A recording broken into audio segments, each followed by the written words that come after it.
Meus queridos, vamos falar sobre bloco de coroamento, né? Aquele bloco que abraça as estacas, que pega para transmitir os esforços do pilar para uma, duas, três ou mais estacas, a depender do seu projeto, né? Ou do projeto do projetista de fundações. Você não precisa fazer projeto de fundações, você precisa acertar a questão. Então vamos lá para o que interessa. Bloco de coroamento. O que é o bloco de coroamento, ou os blocos de coroamento? Elementos de concreto que exercem função de transferir esforços dos pilares provenientes da superestrutura para as fundações profundas, são elas estacas e tubulões. Um desenho bem claro aqui, né, de um pilar que chega até um bloco com duas estacas. Pilar, bloco de coroamento e duas estacas. Ou aqui nesse outro caso, pilar, bloco e um tubulão. Veja só. Então eu posso ter uma, duas ou mais estacas para fazer essa transferência de cargas. Olha aqui, 4 estacas nesse elemento.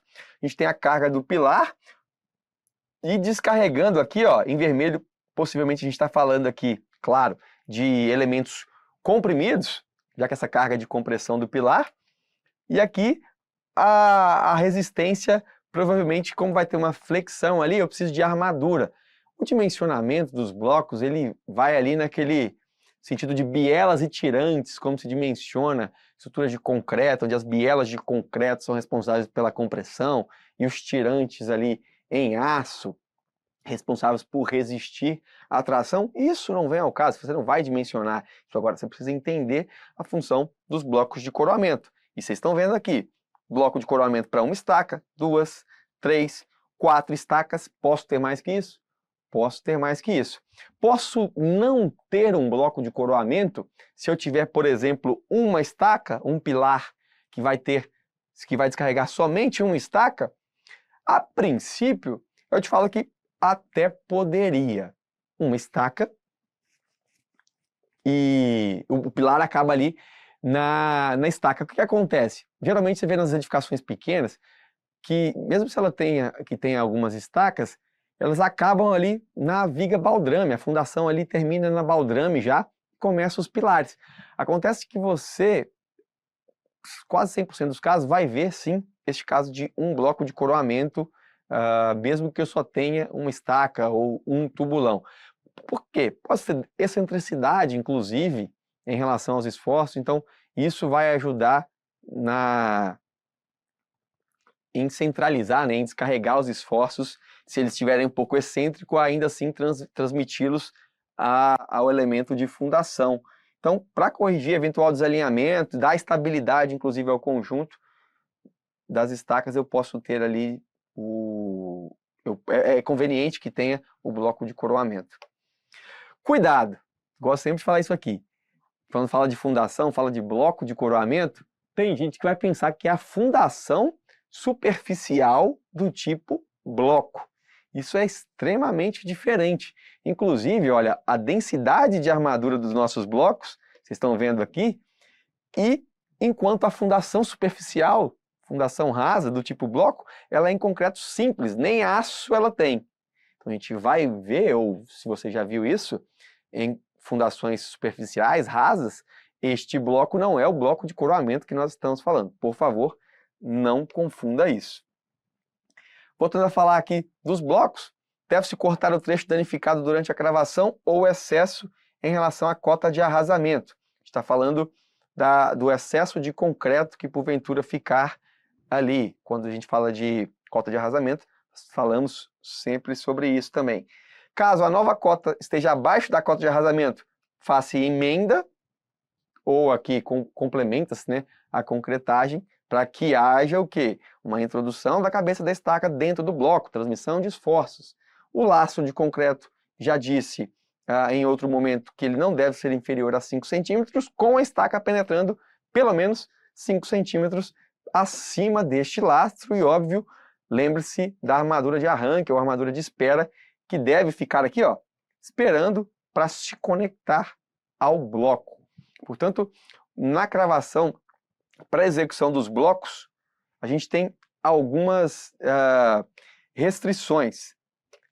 Quais são elas? Se eu pego uma máquina, uma retroescavadeira ou equipamento similar, na hora que ele vai fazer a escavação, todas as estacas do bloco assim escavadas devem ser rigorosamente inspecionadas após as escavações, no intuito de serem avaliadas quanto à integridade estrutural. A gente tem imagina o seguinte, tenho várias estacas, já foram executadas e agora eu vou fazer o bloco de coroamento. Depois, como é que eu vou verificar a integridade dessa estaca? Então, antes de fazer o bloco de coroamento, sim, tem que ter o laço de concreto, sim, tem que ter as armaduras de arranque, sim, tem que ter 5 centímetros de cabeça da estaca penetrando dentro do bloco. Mas tem que verificar a integridade estrutural, porque depois que eu concretar o bloco, agora já não adianta mais, eu não consigo mais verificar a integridade estrutural. O ensaio mais comum, que é o ensaio de pitch, né, ensaio de integridade estrutural, ele basicamente é um sensor que o rapaz dá uma martelada ali e ele verifica através de, como que eu posso dizer, uma espécie de ressonância, né, mas não seria isso, propriamente dito, a palavra me fugiu, mas verifica se houve estrangulamento do fuste, se teve algum problema na estaca. Tem outros ensaios, mas a gente não vem ao caso aqui, nós estamos falando do bloco de coroamento, mas eu só quero deixar claro que ele a integridade precisa ser verificada antes de fazer o bloco. Depois, fica tarde. Caso a inspeção lance alguma dúvida quanto à integridade, deve ser reavaliada, né? Óbvio. E uma observação importante é que as caçambas, aquelas conchas dos equipamentos, para a operação de escavação, não podem possuir largura superior a 50% do espaço disponível entre as estacas do bloco a ser escavado. O que ele quer dizer aqui? Se eu tenho uma estaca próxima da outra, esse espaçamento entre as estacas, eu não posso entrar com uma concha que seja exatamente naquele limite. O risco de derrubar, na verdade, derrubar não vai derrubar, mas de danificar alguma dessas estacas é muito grande. Então eu tenho que ter no máximo 50%. Não posso ter mais que isso. Que aí eu consigo trabalhar ali entre as estacas, fazendo a minha escavação, mas com tranquilidade, com certa margem aí de folga para fazer esse trabalho. Perfeito? Deve-se considerar o peso próprio de blocos de coroamento ou sapatas, ou, no mínimo, 5% da carga vertical permanente. Isso é um critério normativo na hora que você vai fazer o projeto. O que acontece? Você geralmente deve considerar, até porque tem uma robustez significante este bloco, né? Olha o tamanho dos blocos. Então isso é maciço ali em concreto, denso, concreto armado, tem peso próprio. Ou eu faço isso, considero o peso próprio dos blocos, ou eu faço o quê?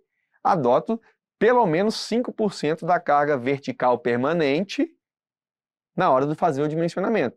E daí eu estou ali desconsiderando o peso próprio do bloco. Ideal, é claro, considere a realidade do caso. Caso eu ainda não tenha a noção da dimensão ali do bloco, eu considero 5% ali pelo menos da carga vertical permanente no dimensionamento. Ok? Vamos resolver algumas questões sobre esse assunto então. Instituto AOCP. Durante a execução de uma obra, o engenheiro requisita à sua equipe que limpe bem o bloco estrutural que irá transferir carga dos pilares para o elemento da fundação profunda.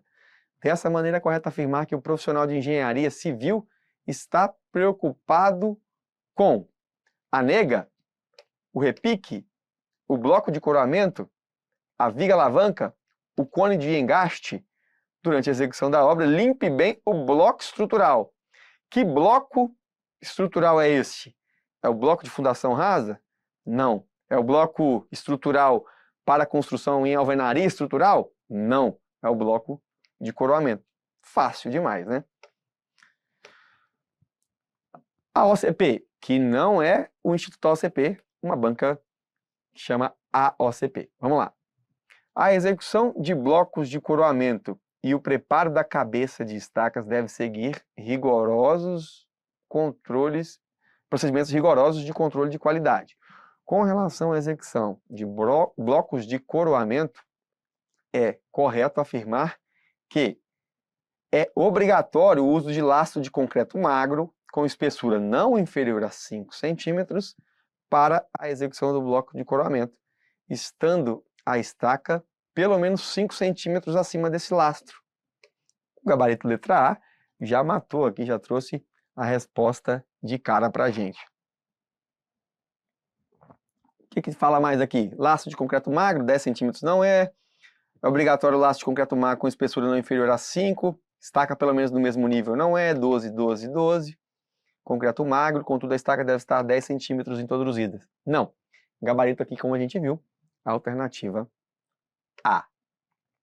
FCC. Nos projetos de fundação, para o preparo da cabeça de estacas, deve-se atender, entre outros critérios, a obrigatoriedade do uso de laço de concreto magro, com espessura não inferior a 5 centímetros. A gente acabou de mencionar, perceba que é a mesma questão praticamente utilizada por duas bancas, lembrando ainda dos 5 centímetros da cabeça da estaca acima deste lastro.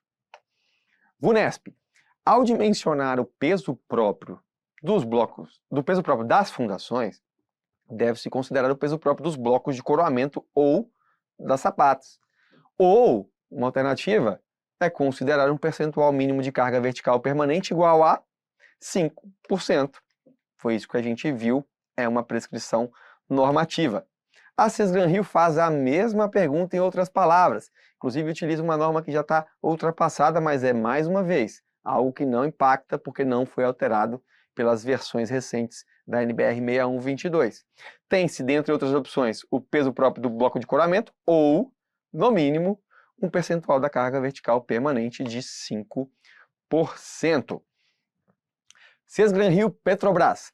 Considere os seguintes croquis que representam a vista frontal do topo de 4 tubulões a céu aberto. Serão ligados ao bloco de coroamento. De acordo com a NBR 6122, são aceitos apenas os topos 1, 2, 3 ou 4. A gente já falou que eles têm que estar plano perpendicular